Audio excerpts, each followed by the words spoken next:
हर इंसान के पास एक स्ट्रेंथ है, एक विजडम है, एक टैलेंट है, एक टारगेट, एक विजन, एक विजडम है। वो जानता है ये सब चीज़ें मुझे इसलिए दी गई हैं कि मैं ज़िंदगी में कुछ कर सकूं, मैं फिजा में परवास कर सकूं, इसलिए मुझे पर दिए गए। मेरे पास वो विजडम है, वो टैलेंट है, मैं दुनिया से यूनिक होकर दुनिया के लिए कुछ नया कर सकता हूँ। वो जानता है मेरे पास वो स्ट्रेंथ है जो मुश्किलों के सामने मुझे लड़ने में मदद देगी।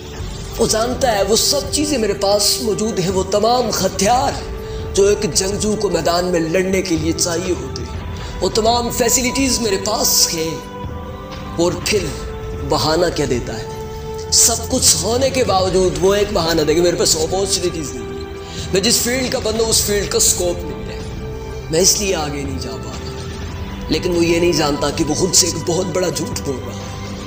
वो ना तो फैसिलिटीज़ को सामने रख रहा है, वो ना ही अपॉर्चुनिटीज़ को सामने रख रहा है। वो नहीं जानता कि स्कोप फील्ड का नहीं, टैलेंट का होता है। वो नहीं जानता अपॉर्चुनिटीज़ टैलेंटेड बंदे के लिए होती है, ना कि वेटिंग लिस्ट में लगे हुए इंसान के लिए होती है। वो ये नहीं जानता, लेकिन बहाना ये रख देता है। दर हकीकत वो बात ये करना चाह रहा है कि मैं कंफर्ट जोन से बाहर नहीं निकल सकता। अगर मैंने फिजा में परवास करना चाहिए तो पहली परवाज में फड़फड़ा कर गिर पड़ूंगा, और गिरने के बाद मुझे दर्द निकलेगा। मैं उस दर्द को बर्दाश्त नहीं कर सकता। वो जानता है स्ट्रेंथ्स मेरे पास मौजूद है, मैं मुश्किलों से लड़ने के लिए तैयार हूँ, बड़ी बड़ी चट्टानों से टक्कर ले लूंगा, लेकिन टकराने के बाद मुझे एक मरतबा गिरना पड़ेगा। मैं उस गिरने के दर्द को बर्दाश्त नहीं कर सकता। हकीकतन वो कहे कि मैं कंफर्ट जोन को छोड़कर अपनी ज़िंदगी को ट्रबल्स, अपनी ज़िंदगी को डिफ़िकल्टीज़ में, अपनी ज़िंदगी को प्रॉब्लम्स का फेस करने के लिए खड़ा नहीं कर सकता। दर हकीकत वो ये अल्फाज इस्तेमाल करे।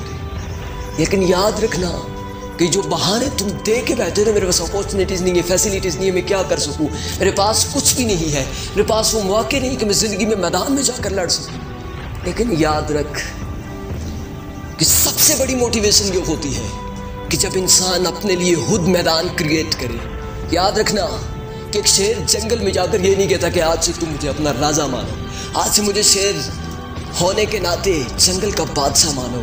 वो ये जुमले कभी भी इस्तेमाल नहीं करता। वो अपनी दहशत फैलाता है, वो जंगल में जाकर अपना राज बनाता है, वो जंगल में जाकर हर एक जानवर को बताता है कि मैं इस जंगल का बादशाह हूँ, और वो जानवर ये मानने पर मजबूर हो जाता है। यार तू मैदान में ऐसा लड़ कि मद्दे मुकाबल जो सामने मुश्किलें खड़ी है वो भी तुझे कहें कि वाकई ये मंजिल तेरी ही है, हम रास्ते में आकर सिर्फ टाइम वेस्ट कर रहे हैं।